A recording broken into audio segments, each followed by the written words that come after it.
Good afternoon, everybody. This is the Roaming Prepper. Thank you for joining me. I kicked it off a little early today, actually.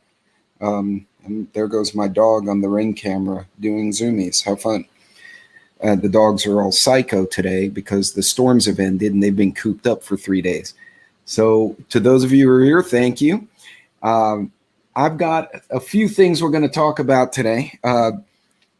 And again, if any questions or a topic that's really on your mind, this is the Tuesday talk show, so throw them at me. If I don't have it, I will definitely look it up and try to talk about it. Oh, so one thing's been on a lot of people's minds, and it's kind of bugging people. It's very weird. It's the bird die-off. Now, I'll be yet another channel who's going to kind of really quickly cover that. I actually caught the Zoom meeting of the Kentucky Wildlife and Natural Resources Office earlier today, and they had a veterinarian, one of the bird vets who specializes for the state in this type of stuff, and they really don't know what's going on. It's just, they're just dying. So let's share this screen here, and let's see if we do that, and ta-da. So birds dying in Indiana and Kentucky remains a mystery. Now, actually, it's more states than that. I think Illinois, Ohio have reported pretty substantial bird die-offs where it's noticeable. What's funny is it started in New Mexico, in the northern part of New Mexico, and they were monitoring it, and then it stopped. They don't know if it was a change in weather. They don't know if it was something happened. But it stopped. The birds stopped dying, and they're fine. The birds that they're finding, though, there's hundreds and hundreds of different species of bird in our state, and they really don't know how to deal with it. So what they're noticing is they normally, if a group of birds like the grackle or some blue jays or whatever, they all die together, they look at it as a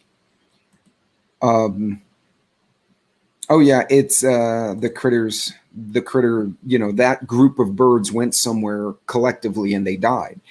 But they're seeing this across multiple species, quite a few species, all at the same time. So I'm going to share the screen again real quick. And what they're saying is, I've never seen them, the Department of Natural Resources warns that songbirds have now died in 15 counties. Oh, hold on a second there. There we go. In 15 counties across Indiana, more across the region. According to him, and this is what the veterinarian said, the state vet earlier today, they've never seen them with this gooey eyes, and then they also have neurological symptoms. So they're either getting milky eyes or gooey eyes, and they start spazzing out. They're having what looks like a seizure. They're behaving erratically. They've actually, the fact that it's happening kind of in different parts of the country means there's probably something more complex going on. DNR report says if there are reports in your area, take down your feeders and keep a safe distance for your pets and yourself. Basically, don't let your dog run around with a dead bird in its mouth. They don't know exactly what is going on. Now, the species so far were blue jays, grackles, and starlings, but now they're starting to see some other one. Hey, Heroic Prepper, thank you for joining me today. Well, and thank you for subscribing. That's awesome. Hopefully I can keep you guys informed. This is weird, and actually my daughter, aka X the Vet Tech, and her name has an X in the middle, and her friends couldn't pronounce her name, so they call her X. She's actually been a vet tech for years, almost a decade, and she's really knowledgeable about animals. So I'm going to try and get her on and maybe do a live stream with me at some future point when she's not working, so she can kind of share some of her insights on prepping for your own animals, plus stuff like this kind of organic infection. Now,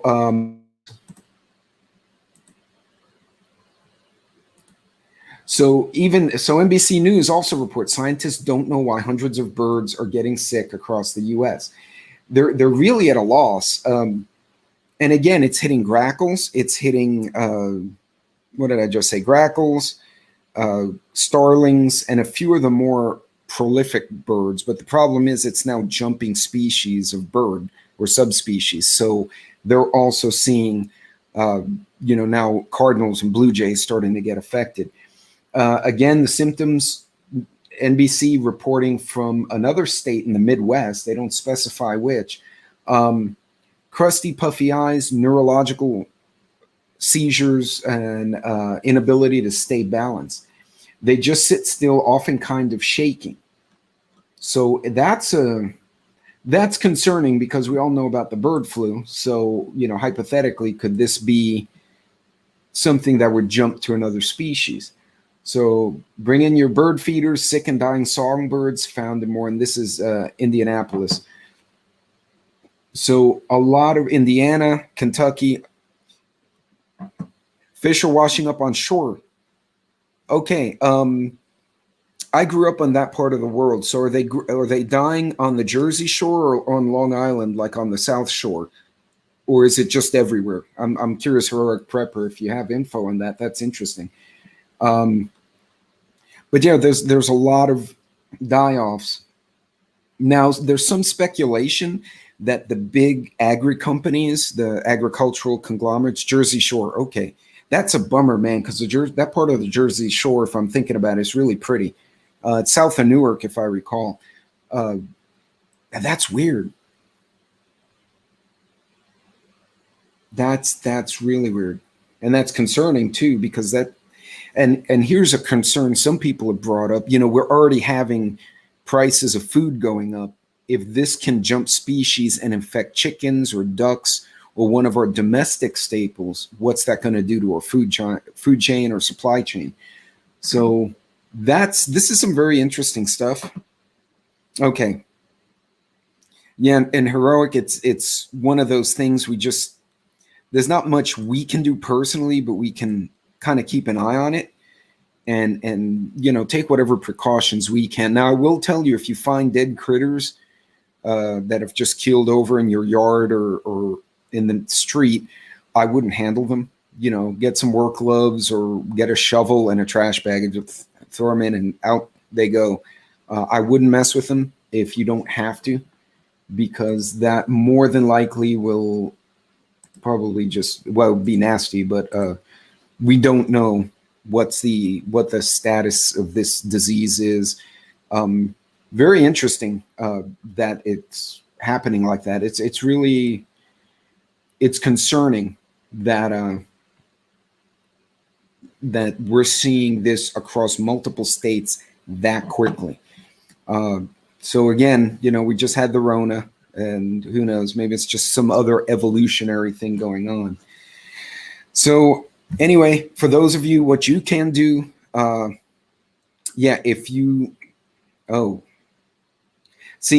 that's the thing, Heroic. If you have property and you have your animals are out there, your dogs or your cats, they're going to be exposed to this. The only thing I could suggest, make sure that your animals are up to date on vaccinations, and do the best you can to keep dead stuff. I will do that too, Heroic. I like the logo, by the way. I can't see what it is because it's really tiny. It looks like a rabbit or a bear with a hat. It's like a fedora hat, but it's really itty bitty. I can't see it. But so I got another topic for you guys. And there goes the corgis in a big stampede in the back. It's a bear. Okay. I don't know why it looked like maybe because the hat's got a bit of a green hue. I thought it was a frog with a hat. I was like, is that a bear or frog? Okay. Literally, it's probably half the size of the tip of my pen. So I just know there's a logo there. But in any case, and that's a tough area to prep for because your proximity to cities, if a disaster hits, it's not like Texas. Houston's a big city, right? It's 4 million folks. But if there's a disaster there like Harvey, it's a huge state. People can just fan out in every direction. They can get evacuated. But if, I guess New York is so many people. Yeah, but that's good that you're further away from New York City, because if New York City goes sideways, Jersey's going to pay for it. and so will Pennsylvania, that eastern part of PA.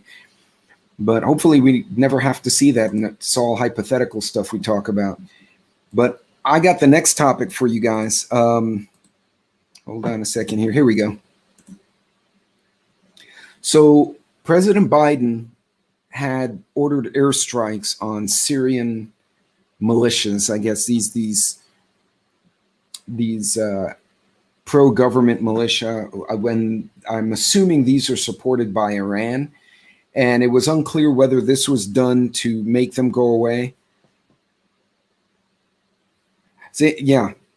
And you know what, Heroic, if you have the room to do that and get your own water and even raise gardens, and you can't grow all your food in a typical property, but unless you have a farm, but if you have enough that you can at least reduce your having to go to the store by 30%, that's huge. But Syria's a bad deal because these rockets were not those stupid rockets Hamas fires. These were military style 122 millimeter rockets. So those are the ones you see. They come on that flatbed truck. It's not the one that the guy, he sets up this little launcher, he puts the rocket, he does whatever, and they run away and the rocket just goes wherever. These were aimed. They hit, and I've got friends and family out there now, not in Syria, but in the Middle East. U.S. forces have an inherent right to self-defense and responded with counter battery fire at the rocket positions, and one hellfire from a UAV, which resulted in an enemy killed in action. So what they're doing, they're launching. Hey, thank you, Heroic, for stopping by, and hello, Silver Prepping Grandma. How are you? Hey, have a good night and be safe out there on the East Coast, man. That's a tough environment, so be safe. The rocket attack, this came within half a day of our bombing the militia, the Iranian-backed militia. And of course the U.S. forces did counterstrike, so they attacked this base. They got fired upon. And then they fired back at that Iranian-backed launcher. They don't specify if it was destroyed. They did. Oh, and there's somebody. They finally uploaded a video. Let's take a peek at what this folks have. Yeah, you can barely see it. It's just a little thing off in the distance. So those are coming off of launcher trucks. So these aren't ad hoc rockets. The 122 millimeter rocket is actually a substantial size rocket. So unlike, like I said, the Hamas special, which is really a very generic, simple rocket, and it's meant more as saturate an area and run away. These are a little more accurate, right? So these are meant specifically to hit certain targets. Now, the U.S. did release video of the airstrike that they carried out. Let me see if I can get that going so you guys could take a peek at that. And, of course, we get a commercial. Awesome. Sorry about that. And, no matter how many times I get rid of the commercials, they always come back. So 3, 2, 1. All right, get lost. I hate commercials, guys. I really do. There we go. So these facilities apparently were housing weapons. It was basically a cache or cache of various types of weapon, as well as a training center and a coordination center. So as you can see, they seriously flattened the whole block. And you notice all the large semis in the area, right down on the bottom half of this screen here. So more than likely, they've been trucking in with semis large amounts of equipment to go into this area, and then those weapons then find themselves fighting against the NATO and the pro-democracy forces. Iran has been trying to push its influence in the area. Right now, they're not big fans of Assad either, because Assad's technically a communist and Iran is a fundamentalist Islamic government. So they don't per se like each other, but neither like the Americans. So you basically have a 3 or 4-sided war going on there right now. But as you can see, that was probably 3 hits, and you can look at the damage the damage. I mean, that building over here above the word backed is gone. It's just rubble. I don't know what those dots are. Hopefully not people, because that would be kind of nasty. But as you can see, one of the things they try to factor in is when you hit a house like that, you know, the buildings next door get affected, right? That shock wave will go right through uh, the windows, and you can actually kill people from the shock wave alone across the street, even though the bomb and the shrapnel and the explosion itself never hit that house. So they're trying to be strategic about it. Unfortunately, there's not always a guarantee. But as you can see, these guys, they did a number on these facilities. And in response, the Iranian militia then started firing rockets at bases they knew housed American troops. Grandma, have a good one. I appreciate you stopping by, and be safe out there, please. So we'll get out of here. And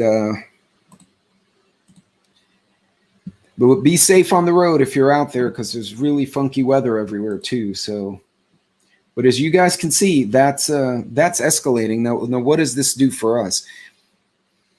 So right now, everyone's trying to get back into the nuclear deal with Iran. Russia is trying desperately to recover its old influence from the Cold War, right? So they're messing with the Ukraine. They took Crimea. They were picking on Georgia back in 2008. They had a fight with them. And what they're trying to do is expand their availability of docks, availability of airfields, and also where they can put more troops. So right now, because they're backing Assad, Assad is allowing Russian troops and Air Force to be housed in that part of the Middle East, which is just north of Israel and south of Turkey, generically speaking. So that gives Russia right now doesn't have a very great footprint in that part of the world, whereas we have bases in Jordan, Kuwait, Saudi, Turkey. Turkey's a NATO ally, you know, Saudi's an ally. So we have a good presence there. Russia does not. So the same thing China's doing in the South China Sea, where they're trying to claim islands and building little runways in the middle of nowhere. Russia's doing the same thing. They're trying to expand their influence. And the problem is it kind of catches us in between. So hopefully this was simply a demonstration of strength to try and leverage Iran. But yeah, nothing, you can't really say for sure. But speaking of that, that goes to another topic, fuel prices. Okay, fuel prices have gone up. Oil was at 72 the last time I checked. And that's pretty high. And then, you know, for guys in the energy sector and refining, you know, for all of us, that's great, right? It's like, woo, you know, the price went up. But there's a point where it starts hurting everything else in society and messes us up. So, and again, instability in the Middle East is going to cause the market to be fearful, and therefore people will start to hedge. They'll start to invest more to get their hands on oil, and you're going to see that basically supply-demand curve move. And oh, you're back dinners. Actually, I was in charge of dinner tonight, so we did tacos, fresh pico de gallo. We make it from scratch. And we did the taco shells and everything. We did chicken salad sandwiches. Again, a lot of the stuff I'm cooking now is from the long-term meat preps I did during the Rona. So I'll pull some of the older meat out. For the record, if you use, just come back to the topic real quick. If you use a food saver, Taco Tuesday, heck yeah. If you use the food saver, to store your meat and you freeze it, it does a really great job. Because in the past, having an open top freezer, you know, everything goes in there, it becomes the abyss. Having the bags marked and labeled, and you put some kind of organization in there. We ate chicken that I had stored. I had put in a food saver bag, vacuum sealed. It was seasoned, and I froze it. I hard froze it, and it came back. We came back and pulled it last week, and we made chicken tacos out of it, or chicken sandwiches. I don't remember what we made, and it tasted great. It did not have the frosting. Now, by the way, the Food Saver, also great if you're going hiking, you want to bring extra batteries, or you want to bring some kind of liquids that you want to keep sealed until you need them. I've done that too. Now, I had a fail actually, and it's going to be one of my short videos on YouTube. I had a toiletry kit and I vacuum sealed it, and I'm like, ta-da! It's for an emergency bug out bag, or a go bag. Basically, if that bag is designed that if I have to go downtown to get my wife and bring her back, I'll bring that one.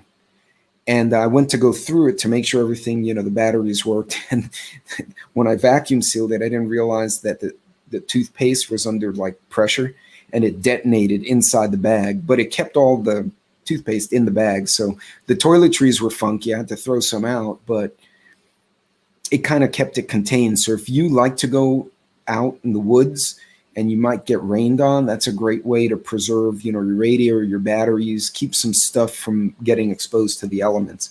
But yeah, Food Saver, definitely a winner. But going back to what I was saying, I love talking about cooking, by the way. I should do cooking videos, honestly. I did one with my 60-second pineapple whiskey sour, and that's one of my favorite drinks. But anyway, Lebanon increased the fuel prices by 35%. Because they're centrally organized. My wife and I have 3 kids, Irene and Sandy, I'm sure. Oh no, that's fine. Oh, Caribbean, be careful in the thunderstorms. We just had some hellacious stuff here. What do I prep for? So, I mean, preparedness can go to extremes. So you could wind up on one end saying, I'm going to prep 72 hours for a blackout. That's like a baby prep. Then on the other side, zombie apocalypse, which not likely. That's much lower probability, hypothetically possible. But what I would do is, as you're prepping, start with the most likely to happen, or things that have happened, like a hurricane, and say, okay, it took 2 weeks for the power, or a week for the power to come back on. So at a minimum, I should do 3 days to a week of prep, and then build from there. This is another good example of what to prep for, is the all right, Oro, enjoy your tacos and be good. Take care. I'll check out your channel once I get done here. Have a good night. So in any case, so Lebanon's oil and gas industry is centrally controlled. So they just decided they were going to put a 35% surcharge to collect extra tax revenues on fuel. And remember, Lebanon had that dock explode, and it destroyed all their grain and food supplies, like a year's worth of food, and totally screwed them up. So now fistfights and shootings have erupted at some gas stations over the past week as frustrated citizens lined up for hours to fill their tanks.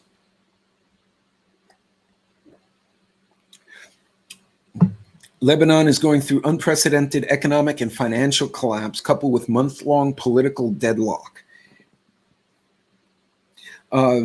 That's a problem. And guys, we saw that happen here this last year. The last 18 months, we saw the instability in the street, right? The rioting, the violence.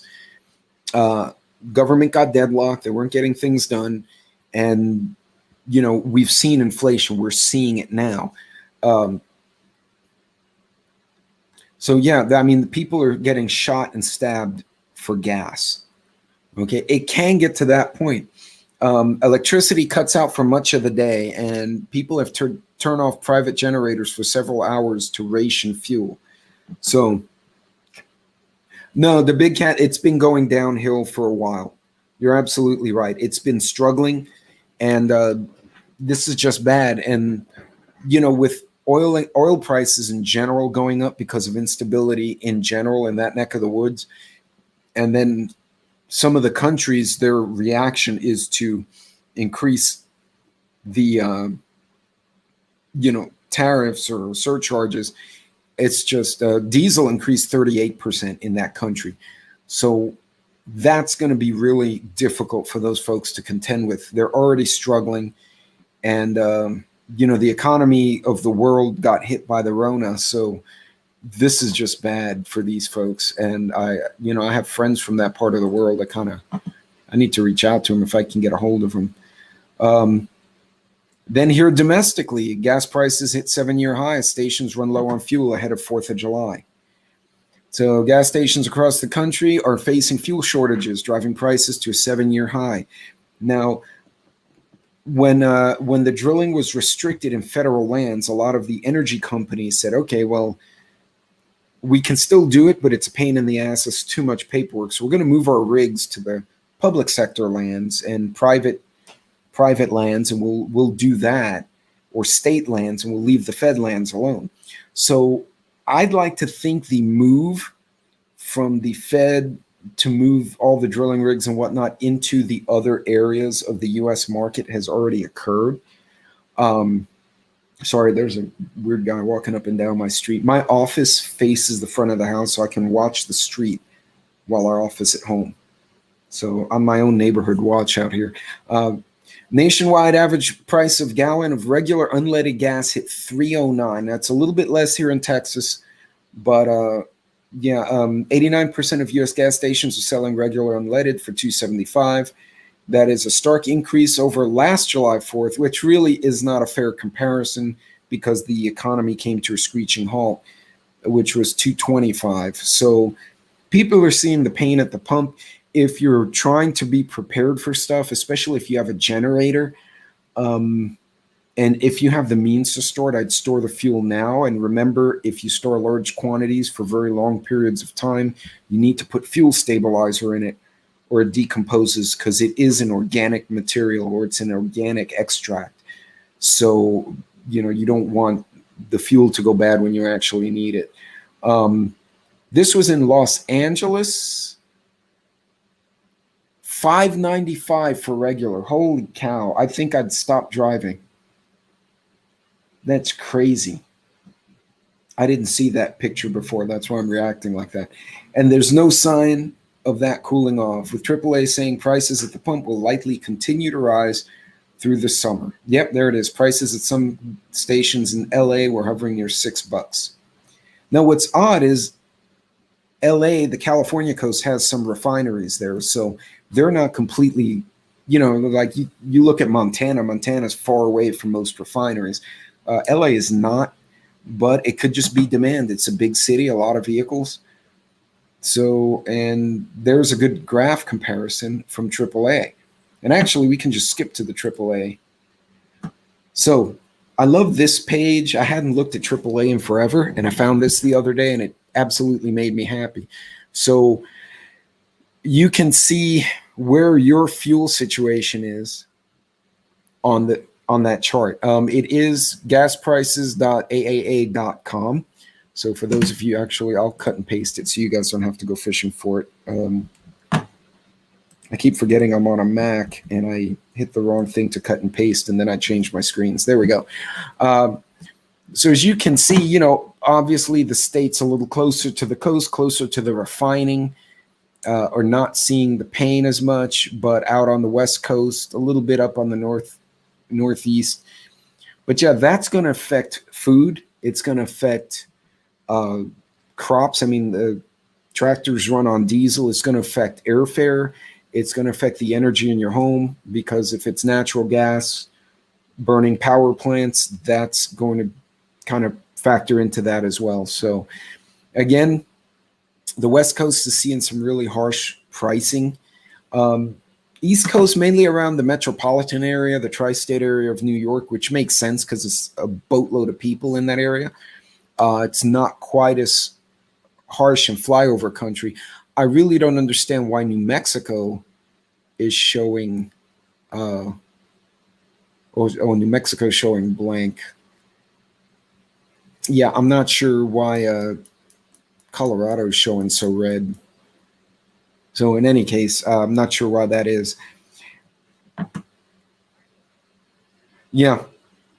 And you know, Big Cat, that's if you look historically at like the Roman Empire, right? They overexpanded, um, overpopulated, I'm sure. They also made a lot of enemies, so they were under constant pressure. So yeah, resource competition. I know the DoD, and they made this paper public a few years ago, had done an assessment of resource competition as a factor in national security. And I mean that's a no-brainer there, right? You start fighting over oil, you fight over water, whatever it is. So yeah, we're gonna see this kind of struggles here. So you know, keep that in mind. Pay attention to what you guys see going on. Hold on, let me stop that screen there. There we go. Okay, so uh, again, you're gonna see the prices. I drove out into the field. I had some business on some locations. The wind farms are working. The solar farms are pumping out. You know, the panels are rotating during the course of the day. We've got massive solar, wind, and oil and gas all in this state. People don't realize we might have a bigger wind footprint than Cali. I'm not sure, but in either case, there's a variety of energy here. Everything's running. You know, it's not like during the freeze it all got shut down or covered in snow. It froze. Things are running. So the pipeline issue got resolved. So that's why I guess you saw that the pricing in the Southeast, Virginia and the Carolinas, kind of the prices coming down. But yeah, and in addition, the empire is being challenged. It happened to the British and to the Spanish. Actually, the British are the ones who clobbered the Spanish during the Spain's attempted invasion of England. I don't remember exactly the history of it, but yeah, the Armada got caught in a storm, and that just kind of ended it all for them. So you're going to see this, and certain areas, certain parts of the country are going to fare better than others. Um, the ones that are a little more outdoors, that have a variety of resources in their borders, may be able to do better. That's pure speculation, but we need to keep that kind of stuff in mind. Again, pay attention to the pricing. If you 1588, thank you. You see, you start seeing prices go, and I put this on a lot of my shorts. I put this on. I'm going to start making some shorter YouTube videos. You know, 1 to 4 minutes, not a 30-second short, but you know, just a couple of minutes, and then off you go, and specifically address how to work your own supply chain from a business standpoint. You know, a guy like myself who's gone through an MBA and has been in the industries, being able to control your. If I was a betting man, I would say maybe China or maybe Russia, a resurgent Russia. But Russia has a lot more going against it as far as its location geographically than China. So that'll be interesting to. Sorry, that's my post dinner cocktail. God, I like Blanton's. That's a nice drink. But in any case, that's something to keep an eye on, right? So remember, you personally, we can't control any of this, right? We can't control the market. Yeah, you can save money, get a more efficient car, stuff like that. But what you can do is defend or redefine your personal supply chain. If you have enough property to grow elevated gardens, you know, raised gardens, I'm sorry, I just went blank, or grow herbs, spices, whatever, put a garden in your yard. Especially if you have kids and they're a little bit older, they can participate. If you take certain things out of the supply chain of having to go to the store, that is going to save you not only money, it saves you exposure, right?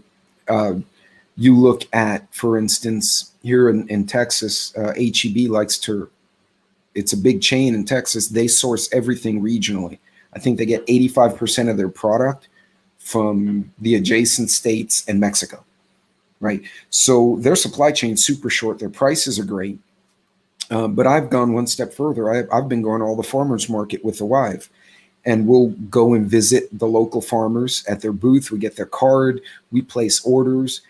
I'm basically trying to remove stores and distance driving and go to local availability. Even during the Rona, and they just opened up the meat plants again, but there were local farms out here saying, "Look, we have cattle, we can't sell to market, but if you want to come and buy the beef, we can do that." And so, some families, 3 or 4 people would get together and ask send the money, and the guy would butcher an entire steer, so an entire cow, and then would distribute the ground beef and all the other cuts to the families. So there are ways to do that. If you can grow, you have chickens or goats, that works too. If you want to distill your own booze, which is a pipe dream of mine, I might do that as my specialty prep at some point. You can distill alcohol that's not only for drinking, but for medical purposes, for fuel. You start distilling your own stuff. So try to, where you can, get your hands around parts of your personal supply chain. And yeah, thank you for the compliment, Big Cat. And yeah, everyone needs to plan for a month. Now, as a guardsman, when we went out for Harvey, and I was in the affected area, right? So they told all the guys who were local to Houston at the time, all right, just let us know you're okay. We're not going to mess with you. They brought everyone in from El Paso and Dallas and Tennessee, Colorado came down. I mean, but they were pre-staged. We saw the hurricane. It was a big thing. We all knew it was going to hit something. So everyone was just out of the area and waiting. So they had, 8,000 guardsmen in San Antonio. They had Black Hawk stationed in Austin. They had FEMA and DMTS, which is Disaster Medical Team, or DTMS. I said it wrong. They were in Dallas. Everyone was waiting, right? And then the storm hit, and once it kind of cleared up enough where people could move, boom, everyone was in there, and it was quick. They were trickling in. But if there's a major emergency, I can tell you when Hurricane Ike hit, we had no power for 16 days. I had 3 small kids who fortunately were boy and girl scouts. So I just said, go get your camping shit and come downstairs. But the truth of the matter is, you remember the National Guard, these guys have families, they have jobs, right? So it takes, the governor controls the National Guard. If he gives the order, hey, there's been an emergency here, we need to mobilize now. At best, you got a few quick response teams may show up in 24 to 48 hours, but they're going to be coming from across the state. It's going to be small teams. Before the big groups and the big supplies show up, it could be a week or 2 weeks. Katrina was a good example. We learned a lot from Katrina because the president cannot order FEMA into an area unless the governor asks for assistance. The protocol is that the county or the city start, and then it goes up the food chain to the state, to the governor, then to Congress and the president. So what everyone thought they were good, and then the levees collapsed. And when the levees collapsed, the only one before the levees collapsing who was telling the president at the time, I need help, was Ray Nagin, who was the mayor of New Orleans at the time. And we had just moved out of Lafayette when that happened to New Orleans. And the president said, when your governor tells me, we'll send people. But the storm passed and everyone thought it was great. And then the levees collapsed. Nobody saw that coming. And when that happens, all of a sudden you went from, we're doing okay, to holy cow, the city's under 2 feet of water. And so much was flooded. Nothing was ready. That's why you notice, if you look back at the Katrina timeline, it was like 2.5, 3 weeks before the real mass of National Guard and FEMA showed up. It's because it takes time to move these things. A lot of people need to realize government's just a system, right? So when the system takes a shock, it takes time to adapt to that shock.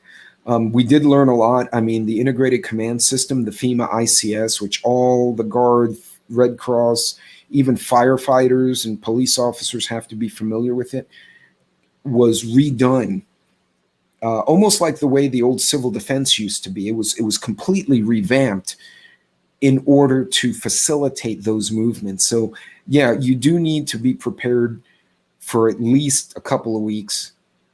or preferably a month or more. And think about it. During the Rona TP shortage, if you had if everybody in your neighborhood had 2 weeks of supplies, including potty paper, you wouldn't have a panic. And that's interesting. Yeah. Now, Japan is struggling with a birth rate issue, a very bad one, actually. And China, they're suffering from Chairman Mao's decision to focus on males and not females and the one child system. So they have lots of people, but their genders are lopsided. And Japan is having a lack of children. So now the Koreas, if the Koreas ever reunited, they would have substantial cultural and resource benefits. Singapore, Malaysia, that whole area would be interesting. But yeah, it may well shift east as it did, 1,000 years ago or many years ago. But speaking of cohesiveness, and you kind of brought me into the next subject, Big Cat, is street crime. Because America is not being very cohesive right now. I'm glad you brought that up. When you mentioned cohesiveness, you reminded me of the next subject. So, NYPD announces citywide crime stats for May 2021. There was a 22% increase in crime in general, 35% in grand larceny, shooting incidents increased to 173 from 100 as of May. Burglary actually went down, and that's interesting. Maybe because everything's working at home, you can't really commit a burglary if someone's at the house with a baseball bat. Because in May, June, they was still shut down. But assaults, this may be the effect of people locking in. And you're right, Russia does have a lot of demographic issues. They also made a lot of enemies when they were in Georgia, Azerbaijan. The Azeris have no love for the Russians. When they went down south trying to take Afghanistan, basically go around the Black Sea, they made a lot of enemies. So, and they did hack and drop Estonia's internet. They hacked Georgia too during 2008 when they got into their fight. They hacked Georgia to screw with them just as the air raids came. Fortunately, I think Georgia was already able to get their aircraft in the air, so they were able to put back some kind of resistance. But that's interesting. And if you think about it, if Russia or China wanted to make a big move, the best way to discombobulate the US of A would be to hack our grid somehow. Yeah, we are. And I'm hoping that'll settle down as things open up, people get back to work, you start seeing economic recovery, refocus the country. If they can make sure the money meant for the infrastructure actually gets there, because all the politicians are guilty of this, but if they can make sure that happens, you'll see a lot of both private and public people go to work, and that may help stimulate the nation. But in any case, yeah, New York looking pretty rough right now. If you can see, murder went up 17%, rape 2.4, felony assault 7.7, burglary went down. And what's GLA? Grand larceny. No, I don't know what GLA is. So most of it happened in the transit system, if you look at that, which makes sense because they had a shortage of cops. And so, I mean, I spent a lot of time on the subways as a kid. So yeah, I could see the assaults and thievery going on there. LA also, shooting increased 73%. Part of this is due to gangs running amok. Part of it is people who probably needed help. Suddenly they're out on the street or old beefs. People just sat around and stewed for a while. You also have the law enforcement is not engaging in enforcing quality of life laws as much. So you have a lot more folks on the street, and that adds another aspect to the street situation, which is already complicated. And again, with people laid off, may not have received a stimulus check, people struggling with bills, you're going to see the thievery. Typically, when economic times get hard, you start seeing thievery and other such stuff. So the larger cities are kind of feeling the pain. Now, the Board of Supervisors in the city of San Francisco put out a policy analysis report. And what it said was the quality of life laws are intended to protect the well-being of residents and preserve the quality of public space, but adversely affect the homeless. And they mentioned just enforcing it is very expensive. So what they're proposing is to the police department accounts for 90% of these costs with 60,491 quality of life incidents. There's a larger problem in that part of the US is that the housing cost has gotten so high in San Francisco. And I need to do a little more reading on that. But even if you have a decent job, you're making 50, 60, 100 a year, you're still going to struggle because the houses are priced such that you probably need to make 500,000. So you have people who literally have jobs and live in a tent. So they've got a lot of overlapping issues in the state and in that city in particular. But they do mention that they do need to protect the public from any of the homeless that are being belligerent or destructive. At the same time, in summary, this paper, they're saying that the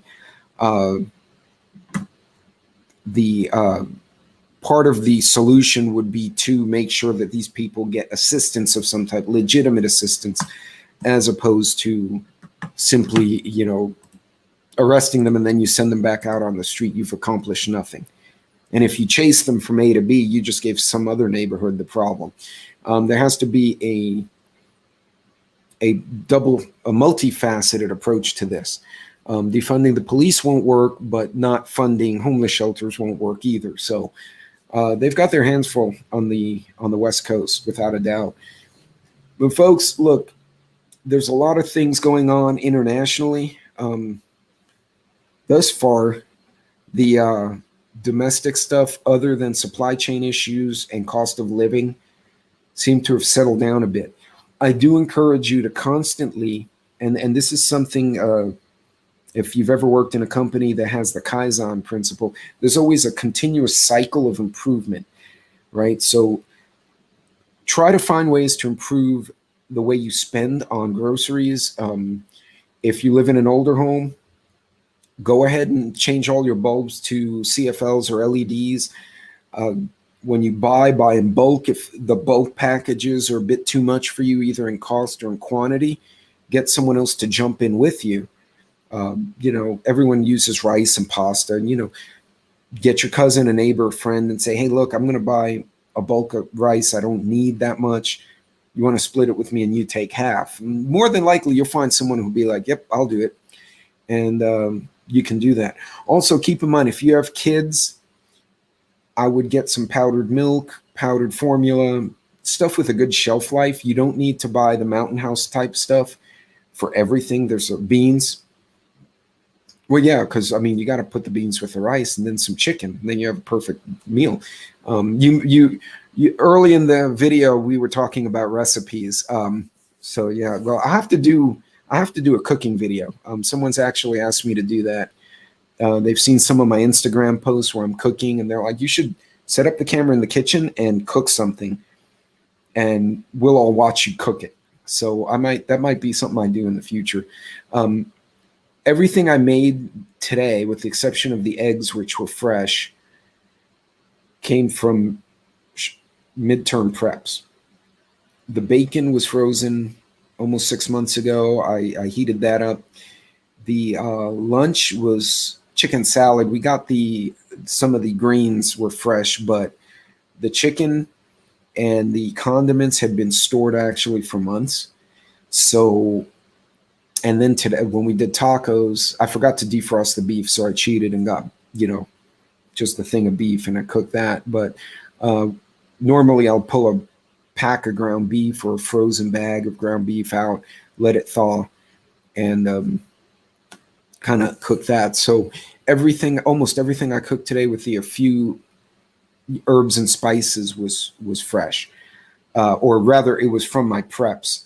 So I've been digging into stuff from last June, July, meats that I had sealed and frozen, and I guess I did the right thing because I'm opening them up. They're coming out fresh. They're thawing well. They're cooking well. They taste good. So do that while you can. And I did do a recent video on both YouTube and Insta.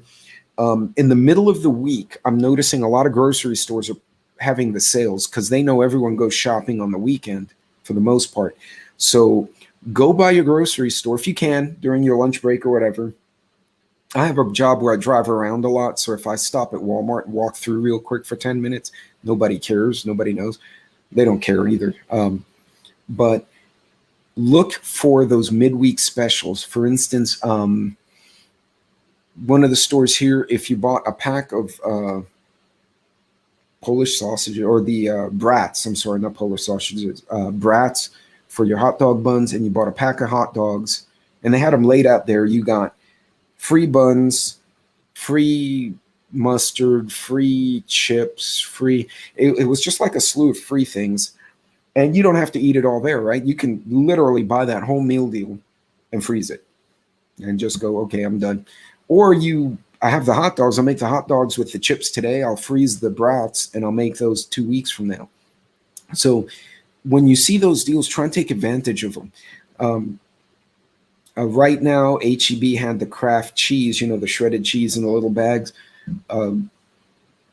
They were individually $3, but if you bought 2 or 3, which we'll go through the recipes, they become $1.50 each. Well, hell, no brainer there. So look for those things. And also try new products. If you see a different coffee out there, you see a different, some other different product, because you're doing 2 things. One, you're trying something new, so you're expanding your palate, which is important if you get into an emergency situation. But 2, in doing that, you're also expanding your availability of supply chain. So if brand A is not available because they're having an issue in the supply chain, you've already tried brand B, C, and D, and you've ranked them accordingly. And so you can say, okay, I don't need this now. I can go jump to the other thing, and you should be good to go. So keep watching what's going on. Pay attention, because it's a lot of moving parts, and sometimes they interact in ways we don't expect. And definitely, and I have said this on a bunch of videos lately, look at your personal supply chain and try to make effective changes to where you get stuff and how you get it and what you pay for it, and test those new products so that you kind of have a feeling of, if I can't get this, I know that this will fill the bill. And you kind of remove your exposure. It's what companies do. We have multiple vendors, and if vendor A has a factory fire, within a week we're already collecting the same product or an equivalent one from somewhere else. So take that time to understand your personal supply chain. Write notes. I write notes all over, and this is actually this is my updated bug out bag list. I'll get home bag rather. I redid the whole bag. And that's where I exploded the toothpaste in that other video, by the way. I vacuum sealed it and it detonated in the bag. So that was a bit of a fail on my part. But in any case, look at what businesses do as far as their supply chain. Leverage your power as a buyer, right? If they're trying to sell product and you might need it, get a few people to go in with you, right? And then you can say, hey, look, give us a better price. I can get 5 guys or 5 girls or whoever to come in on this deal. You might suddenly find yourself with the deal. The guy and girl who's trying to sell it they get their product out the door and you get a discount. So just look for those opportunities, and you're going to, as you start to look for them deliberately, they're going to just start coming to you after a while. I've been in the business so long where I'm always looking to see where prices are going that now it's instinctive. I'll walk into a store and go, oh, hey, this widget is 3 for $1. It used to be, $2 each. That's pretty cool. And, it just happens. It's just the way my brain works now. So, but in any case, ladies, gentlemen, boys and girls, I'm going to have to call it quits for now. I do have a couple other things I got to get done, but I wanted to share some of those thoughts. Please be good and be safe out there. If you are on the road, as I always say, Godspeed to you and yours. And to everyone, pay attention, stay ready, stay focused. Don't freak out, because that doesn't help. And if you can, help someone out. Show someone else the best way to do this stuff, and you might help someone's make a difference in their life. You guys take care. We'll see you later.